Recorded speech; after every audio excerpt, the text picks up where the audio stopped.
இன்னொருத்த ஸ்டைல காப்பி பண்றது எப்பவுமே ஒர்க் ஆகாதுல்ல.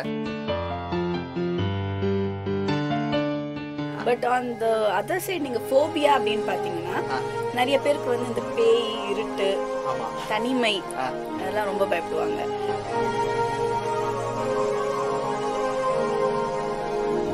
நீங்கள் வந்து ஸ்ட்ரிக்ட்லி ஸ்பீக்கிங் நான் எங்கேயாவது ஒரு புது இடத்துக்கு போனேன்னா டக்குன்னு ஒரு 10 பேர் சூழ்ந்து அவங்களுக்கு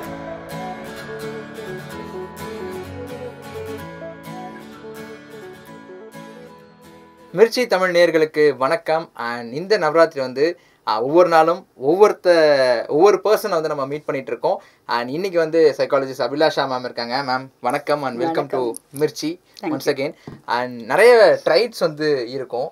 9 days 9 டிஃப்ரெண்ட் இமோஷன்ஸ் இருக்கும்.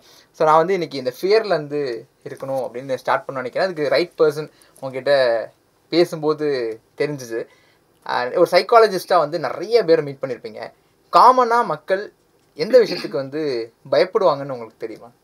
அதிக பேர் ஆமாம், அவங்க நினைக்கிறது நடக்காதோன்னு பயப்படுவாங்க.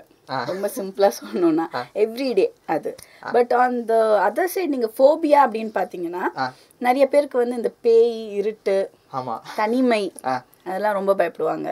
அப்புறம் ஹைட்டு அப்புறம் அக்ரோஃபோபியான்னு இருக்கு, கிளாஸ்ட்ரோஃபோபியான்னு இருக்கு. அதாவது இப்ப இங்கேயே வந்து வெளியே போக முடியாது அப்படின்னா உடச்சிட்டு கூட போவாங்க. அந்த அளவுக்கு வந்து பயம் அவங்கள பண்ண வைக்கும்.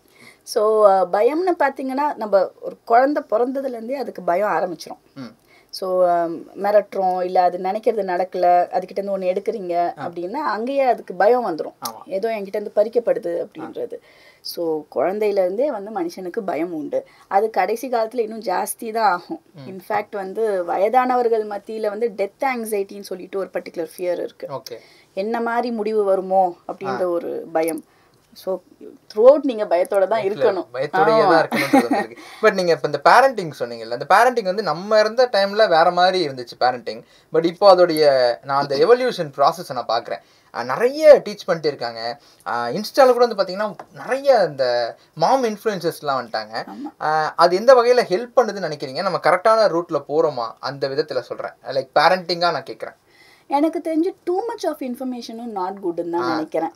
ஏன்னா அது ஒரு கலை மாதிரி, அது அவங்கவுங்களுக்குன்னு ஒரு ஸ்டைல் இருக்குல்ல. நம்ம கையெழுத்து வந்து டீச்சர் சொல்லி கொடுக்க முடியாது, அது நமக்குன்னு உரியது. அதே மாதிரி பேரண்டிங்ல அவங்க கற்றுக்கிட்டு வந்த பாடம் ஒரு ரஃப் ஃபார்மேட் இருக்கு.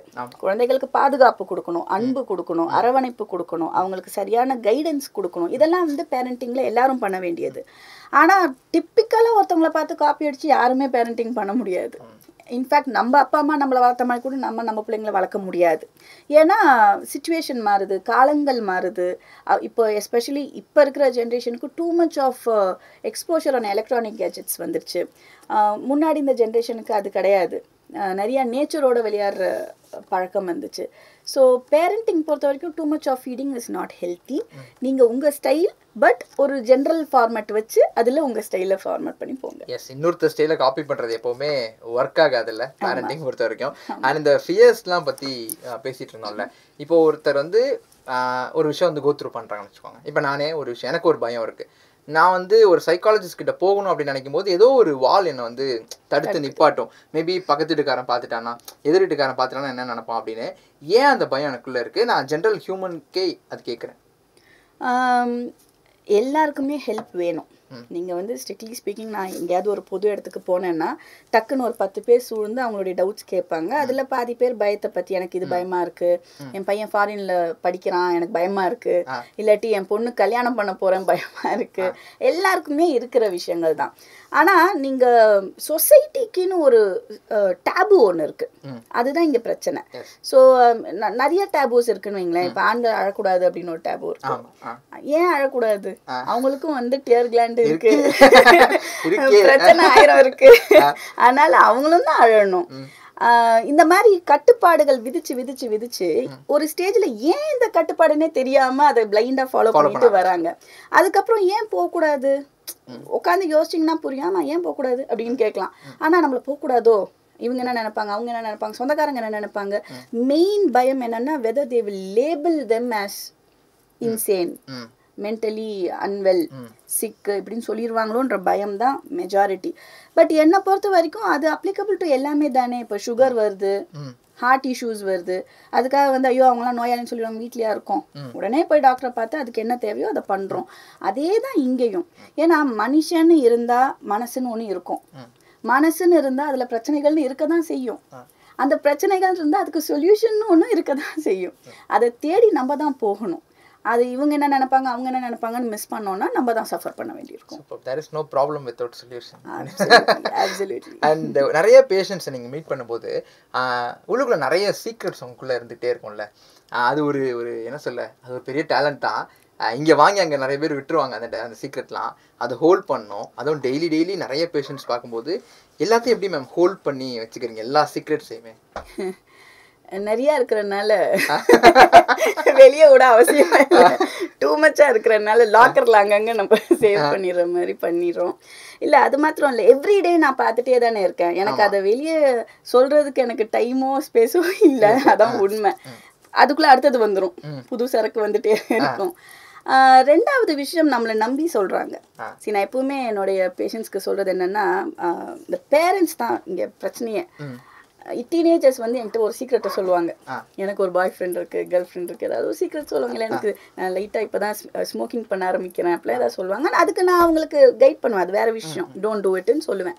ஆனால் இந்த பேரண்ட்ஸ் வந்து கியூரியஸ், அவங்க அந்த பக்கம் வந்து என்ன சொன்னான், அவனுக்கு என்ன பிரச்சனை, என்கிட்ட மட்டும் சொல்லுங்க, உங்ககிட்ட தான் சொல்லக்கூடாது. ஏன்னா நீங்க இமோஷனல் ஆகி போய் அவனை அடிப்பீங்க, உதப்பீங்க, இதெல்லாம் நடக்கும், நான் பாத்துக்கிறேன் விடுங்க அப்படின்னுவேன். ஸோ சீக்ரெட்ஸ் மெயினாக வந்து அவங்க நோண்டி கேட்பாங்க, என் பையனுக்கு ஏதாவது கேர்ள் ஃப்ரெண்ட் இருக்கா, யாரும் பொண்ணு, இதெல்லாம் கேட்பாங்க.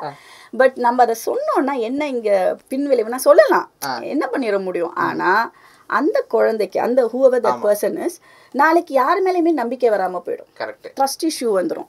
நம்ம நம்பி தானே அவங்க கிட்ட சொன்னோம், டாக்டர்னு நம்பி சொன்னோம், அவங்க இப்படி சொல்லிட்டாங்க, போட்டு கொடுத்துட்டாங்களே, அதனால நம்ம இனிமேல் யார்கிட்டையும் ஓப்பன் அப் பண்ணக்கூடாது அப்படின்னா we are indirectly developing that taboo.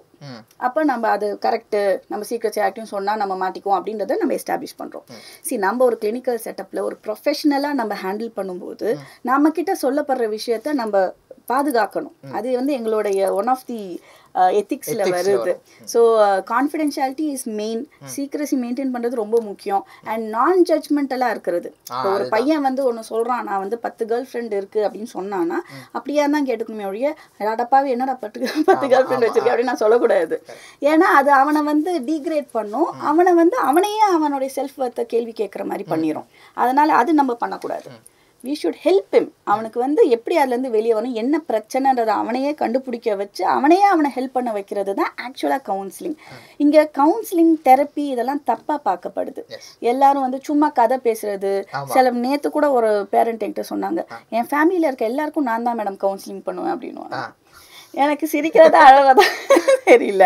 ஏன்னா ஃபர்ஸ்ட் அவங்களோட புரிதல் என்ன, கவுன்சிலிங்னா உட்காந்து இப்படி கதை பேசுறது, சும்மா என்னம்மா உங்க வீட்டில் என்னாச்சு, அதுதான் கவுன்சிலிங் நினச்சிட்டு இருக்காங்க. அது கிடையாது கவுன்சிலிங். இது ரொம்ப டெக்னிக்கலாக பண்ற ஒரு விஷயம். It's called talk therapy. ரெண்டாவது விஷயம், தெரப்பியே நிறைய இருக்கு. ஹிப்னோ தெரப்பி இருக்கு, சிபிடி இருக்கு, இந்த மாதிரி நிறைய தெரப்பிஸ் இருக்கு.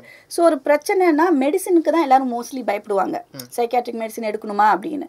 ரொம்ப சிவியர் கேசஸ்ல நாங்களே ரெஃபர் பண்ணிடுவோம், சைக்காட்ரிஸ்ட் கிட்ட தான் நீங்க போய் ஆகணும்னு. பட் முக்கால்வாசி பிரச்சனை சிவியர் பிரச்சனை கிடையாது. அவங்களுக்கு ஜஸ்ட் கவுன்சிலிங் அண்ட் தெரப்பியே போதுமானது, சரியாகி வெளியே வந்துருவாங்க. நிறைய ஃபேமிலி இஷ்யூஸ், மெரைட்டல் இஷ்யூஸ், இதுக்கெல்லாம் வந்து பயப்பட வேண்டாம். நிறைய பேர் பேனிக்லேயே வந்து ஒன்று விட்டு ஓடிடுவாங்க, வீட்டை விட்டு ஓடிடுவாங்க, இல்லை தப்பான முடிவு எடுத்துருவாங்க, இல்லை அவங்கள வந்து அட்டாக் பண்ணுற மோடுக்கு போயிடுவாங்க, டிஃபென்ஸ் மோடுக்கு போயிடுவாங்க. இதெல்லாம் தேவையில்லை. நம்ம உட்காந்து பேசினாலே சொல்யூஷன் கிடைக்கும். சூப்பர். நிறைய விஷயங்கள் நம்ம இன்னைக்கு பேசிட்டோம். டு த லிசனர்ஸ், நீங்கள் வந்து ஆன் தி ஹோல் ஒரு கன்க்ளூஷனாக சொல்லணும்னா என்ன சொல்லுவீங்க? ஒரு டேக் அவே பாயிண்ட்ஸாக இருக்கலாம். ஓகே, இன்னைக்கு வந்து ஒரு சைக்காலஜிஸ்டோடைய நீடு ரொம்ப அவசியமாயிடுச்சு. ஸோ அதுக்கு இந்த டேபு எல்லாம் பார்த்துட்டு அவாய்ட் பண்ணி நீங்கள் கஷ்டப்படாதீங்க, வந்து பலன் பெற்றுக்கிறது உங்களுடைய சாமர்த்தியம். ரெண்டாவது, அடுத்தவங்க சொன்னாங்கன்னா இந்த டேபு எப்படி பிரேக் பண்ணுறோன்னா நம்ம வார்த்தைகள் சொல்லாமல் இருந்தாலே போதும். நீ பைத்தியமா, நீ லூசா, நீ நாங்களாம் போகிற, அதெல்லாம் பிரேக் பண்ணுறது ரொம்ப முக்கியம். மூணாவது, B supportive as a society. அன்பாக இருங்க, அரவணைப்பாக இருங்க. நான் ரீசெண்டாக ஒரு நாட்டுக்கு போனேன், அந்த நாட்டில் நம்ம மக்களை பார்த்தா அவங்களுக்கு பிடிக்கல, இந்தியன்ஸ்னாலே அவங்களுக்கு பிடிக்கல. ஏன்டா இப்படி நாங்க என்ன பண்ணோம், மேபி நமக்கு முன்னாடி வந்தவங்க ஏதோ ஏதாவது set பண்ணிருப்பாங்க, பண்ணிருப்பாங்க. அதோட எஃபெக்ட் நம்ம மேல. நான் நல்லபடியா தான் வந்து ஷாப்பிங் பண்றேன்னா நம்மளை பார்த்தாலே அவங்க ஒரு மாதிரி உருன்னு தான் இருக்காங்க. அப்போ நான் என்ன சொல்ல வரேன்னா, நம்ம என்ன பண்றோமோ அது பின்னாடி ஜென்ரேஷனை பாதிக்கும். அது நம்ம அதுக்காக பண்ணல, ஆனா பாதிக்கும். அதனால பி வெரி கேர்ஃபுல். நம்ம பண்றது, நம்ம யோசிக்கிறது, என்னோட தானே போகுது, நான் படம் பார்த்தா உங்களுக்கு என்ன அப்படி சொல்லாதீங்க. தப்பான படம் நீங்க பாத்தீங்கன்னா உங்க வீட்டுல இருக்கிற அடுத்தடுத்த ஜென்ரேஷன் பார்க்கும். அது வந்து ஓவரால் சொசைட்டியை பாதிக்கும். ஸோ இட்ஸ் ஒரு யூனிட். நான் ஒரு மனுஷனை கூட வந்து இங்க நம்ம உதாசீனப்படுத்த முடியாது. ஒவ்வொரு மனுஷனும் ஒன்று சேர்றது தான் ஒரு சொசைட்டி. அதனால சொசைட்டின்னு மொத்தமா சொல்லாம ஒவ்வொரு மனுஷனும் மாறினா மொத்த சொசைட்டியும் மாறும். Super. Thank you ma'am. And finally Navratri wishes. ஆமாம், எல்லாருக்கும் என்னுடைய மனமார்ந்த நவராத்திரி விஷஸ். எல்லாம் ஜாலியாக கொலு வச்சு சுண்டல்ல ஸ்வீட்லாம் பண்ணி என்ன பாயாசம் எல்லாம் வச்சு ஜாலியாக கொண்டாடுங்க. Thank you ma'am. Thank you so much. Thank you.